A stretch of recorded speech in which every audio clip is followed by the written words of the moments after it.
northern Jefferson County in southeastern Wisconsin, Dodge County in southeastern Wisconsin, until 8 p.m.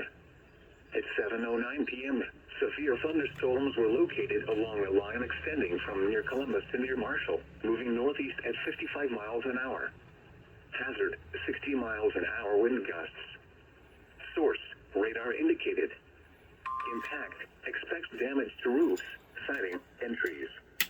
Locations impacted include Watertown, Beaver Dam, Hartford, Mayville, Horicon, Waterloo, Juneau, Lomira, Sarasa, Hustisford, Iron Ridge, Burnett, Ashapon, Rubicon, Lebanon, Woodland, Reevesville, Neosho, Richwood, and Clyman.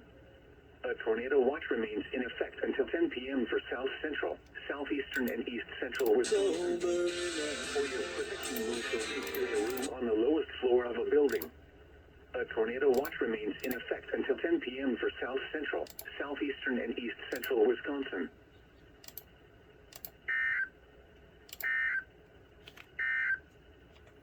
The National Weather Service